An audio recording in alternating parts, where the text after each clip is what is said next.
In today's video, you are gonna learn a lot of stuff and gain elo.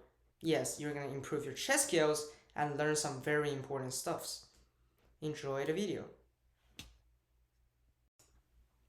So I'm gonna show you a game that I played yesterday, which is this game. I'm playing as black, and yeah, my opponent's rating is 1466 and mine is 1539. Yep. Now, let's start again. He started with d4 very normal, knight f6, knight f3, g6. Just here was very normal. Now, bishop g5 was not in my preparation. I never saw this opening before. What I saw was d4, knight f6, and bishop g5 right away. This is called the Trapowski. And after g6, I never saw it like this. I never saw this opening. But since there was a book move included in the chess.com openings, so I think it's okay. Take. I don't think bishop take f6 was the idea of this opening, because, like, it's just weird. Why would you ever trade a bishop for a knight if not damaging the structure? It's weird, right? So I took with the bishop because I don't want to block in my own bishop, which will be very dumb. And we're talking about it, the positional advantage. For example, if I take it with the pawn, my own bishop is going to be blocked and these pawns are going to be doubled. But if I take with the bishop, it's going to be better because my bishop is wide open, controls this file, a little bit of here, but there's nothing over there. And my pawn structure is still remaining very good. Back into the game, he played e4, which controls the center. I can't really blame it. I actually thought about like bishop g6 to just get back, because this bishop here could be kicked. But what I played was the best move, d6. This is excellent, not the best move, but it's the top engine line, so you can't blame me. That prevents a little bit of the move e5. I can just take it. So now I'm not afraid of the move e5, and I can always retreat. He played bishop c4, not a bad move, but I don't really like this move since I can always play bishop g4, like pin the knight to the queen. So I do think that bishop d2 will be better. And also, bishop c4 could potentially be kicked if a6 b5 actually happened. I castled, he castled, and now I go bishop g4. It says that bishop g4 was not the best move. I'm kind of concerned what was the best move. c5, strike in the center, like immediately. That kind of makes sense because since this diagonal is controlled by my bishop, so that if I play c5, he cannot push, he cannot take. He played c3, which is the best move because if he didn't play c3, I'm just gonna take. If queen takes, I just win a pawn. And if pawn takes, I just damage the structure and I have a wide open king. And yeah, the position is very good, the life is good, and we go on. Now c3 is in fact very good move, and I just retreated the bishop. The position is still very equal, but since I got the bishop pair, he only got one bishop. In chess, bishops are better than knights. Now queen d3, I don't fully understand the point of this move, but I did a6, preparing for b5, potentially kick out the bishop. So then he played knight g5, which I do not understand at all. And I don't even know, it's the best move. I don't know, like, why is it the best move? I mean, this is not a straight at all. I just take, like, two pieces are worse than are better than a rook, so the straight benefits me more than him. Yeah, so after that I play b5, bishop b3, and h6, kicking out everything. So queen g3, counter-attacking my bishop. I didn't drop back. I have no choice. I don't want to Just to mention, I don't want to take, because after take, I'm in a bad shape. If I actually took, it's gonna be 0.2 for white. I drop back, and knight to h3 was an inaccuracy. I don't actually fully understand. I do think knight f3 was a little bit better, but I don't fully understand the points of knight to h3, and I don't understand either why is it inaccurate. Now, so I now play c5 to strike in the center. She played d5, which is in fact an inaccuracy. I could also play c4, I assume. Like, if I play c4, the bishop is gonna be like a bozo over here. He's staring at nothingness. Yeah. So this is another very important point, the piece mobility. You see, this bishop here and those two bishops here, they're not the same value. Look at this bishop, staring at his own pawn. Okay? It's just not good. And here there's nothing. There's literally nothing. He's just blocked. He can never, ever get out. Okay? Now, e6 was considered an inaccuracy. I do not fully understand the point. Why is it inaccurate? But like, yeah, I don't fully understand. I'm thinking about take. And my bishop is a little bit more active, and my pawn can potentially go to d5, and yeah, my position looked very good. So I don't fully understand why is it considered inaccuracy. And then he also did an inaccuracy, queen takes d6. I already calculated this. My point was, if you take, I will just take. Yeah, that's what I did. And if you take again, I will just go bishop take h3 and leads you to a better endgame. If all this happened, this endgame, I guess I'm okay, and I'm probably even better. Why? Because this double pawns and this pawn is very weak, and the bishop is still here doing nothing. Now, I do not understand this move at all. This move, knight to f4. What was he even trying to do? Why don't you just take this pawn back? Why don't you just take this pawn back? I don't understand at all. What was this move trying to prevent? And look at this.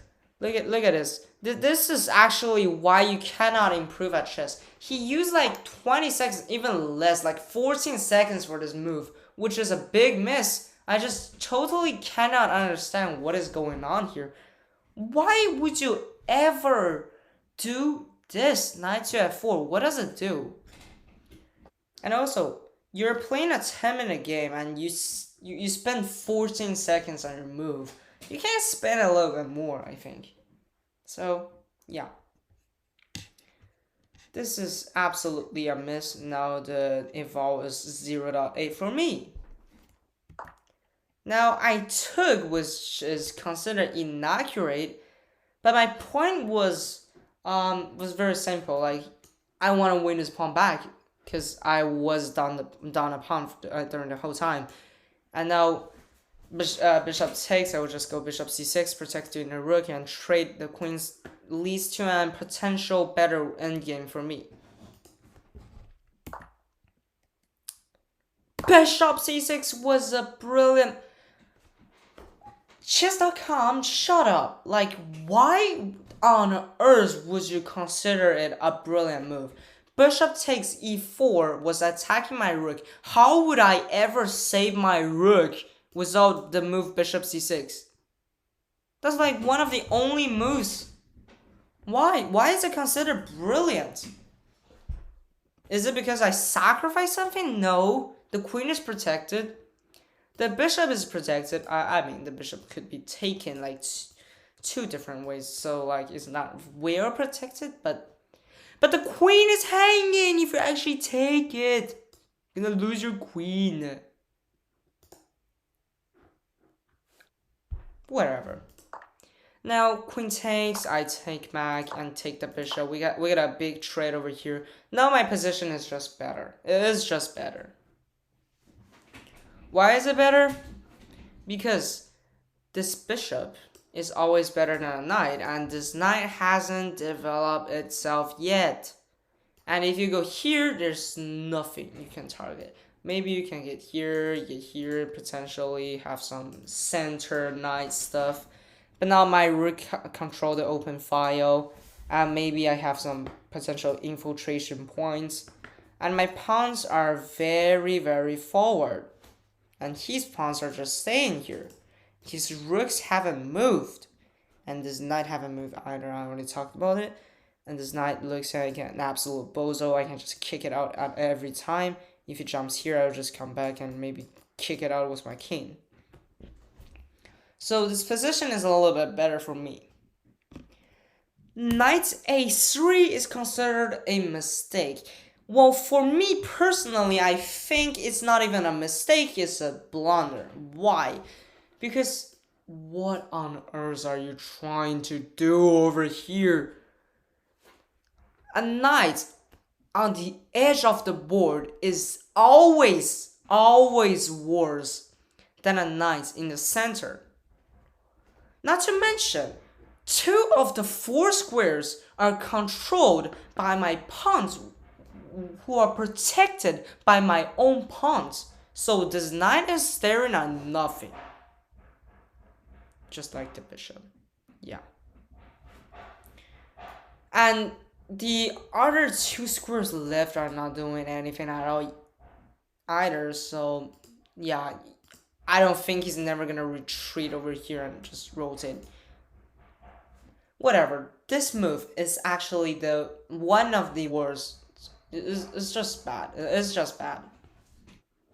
This knight, controlled by my pawns, staring at nothing, is an absolute bozo. Okay? This is not a knight. What is it? I don't know. I think it's like 1 point or something. Yeah, as we always say, as Cosmo Chess always say, in the endgame, a piece value is not always his real value. For example, this knight is not 3 points. It's not a 3-point knight. This rook is not a 5-point rook, but this rook is obviously a 5-point rook. So now I find one of the best moves in this position, rook to d2. Why? Because it controls one of the only squares for the knight, c2. Now you cannot jump to c2, and I attack the b2 pawn. I force a defensive move from him. I mean, the knight cannot defend, so rook to b1 or the other rook to b1 is even worse. Will have to happen. At some point, I can even sacrifice the bishop for the pawn, so that after take I get this pawn, and so that this knight is kind of trapped. So yeah, rook ab1 was played to protect the pawn. And then I went knight e5, which is actually the best move. My point was I can jump into d3 so that after take, I got a pass pawn on d3, which is very scary. And rook fd1 trying to trade my rooks. Now I got rook a d8. Why? I double up my rooks. I don't want to give the rook here so that the rook controls this open file. Well, unfortunately, I do not want to give it up, and I still want the d2 square. In the endgame, open files for the rooks are always important, and some critical squares are very, very, very important. For example, the d2 square and the b2 square, and also the c2 square for the knight. Those 3 squares are very important to control. I do not want to give it up. And now he is supposed to take. Why? Because the doubled rooks, if he doesn't do anything, I will just take it, and it's checkmate. I win a rook and I go checkmate. So rook takes. Now knight to d3 is always there. He played king f1, I play knight to d3, attacking the pawn, attacking the knight, and also lock the king's mobility. Take, take. King here, I go rook e2 check, king back, and I go h5. So now what I thought about h5 is that I can go bishop h6 and protecting the d2 square. But then I realized that this plan wasn't even possible. Why? Because here, if I want to push the pawn, the king will just take it and take my rook. So bishop h6 protecting the square will work if the rook is on c2. So that if I push the pawn rook here, and I can go rook c1. But the knight is controlling the c2 square. So after f3, I go bishop f8, attacking the knight. If I actually had to take it, and I can win the a2 pawn and the a3 pawn, and the c3 pawn might also fail. That means I just got a 2-0, or even worse, like, yeah, 3-0. It's not actually 3-0, but whatever. Now, he went b4, so blocking the pass of my bishop to the knight. But giving up the a2 pawn, so I took it. Now, the only way to protect the knight is to go rook b3. But now, the last rank has no protection. I go rook to a1 check, king to f2, then I go d2. He resigned. Why? Because d2, d1 queen is unstoppable. It's literally unstoppable. If you go rook b1, take, I will steal queen and I will win the game. That's why. So what is the most important points that I win the game? Personally, I think the most important point here was knight to a3. That was a terrible mistake caught by me, and then I go rook d2 all the way down to the second rank to control this very, very important square so that the knight cannot jump out anymore. And you can imagine, during this whole time, the knight did not move. So, since the move 21 until the move 32, where the game ended, the knight did not move. It cannot move. It cannot. It just can't. It cannot move. Yes, it just cannot move. Right? Here, the c2 square was always controlled. Here always controlled. Here always controlled. Here always controlled. This knight is not a 3-point knight. Okay, this knight is not 3-point at all. This knight is like 1 point or even less. He's doing nothing in this game. Nothing. Like, actually, you can see during the whole game, what was this knight doing? Okay, what was this knight doing? Okay, look at this knight on b1. Now jumps into a3 and then locked on a3. So the whole life of this knight was doing nothing. Nothing at all. Well, this bishop is not doing that a lot, but it's there. Like, you can feel that it's there, you know? You can feel it's there. It's still a 3-point bishop, maybe 2.5, but it's still there. But this knight is just completely out of the games. It's just like on a moon. It's in another dimension. It's not in this game.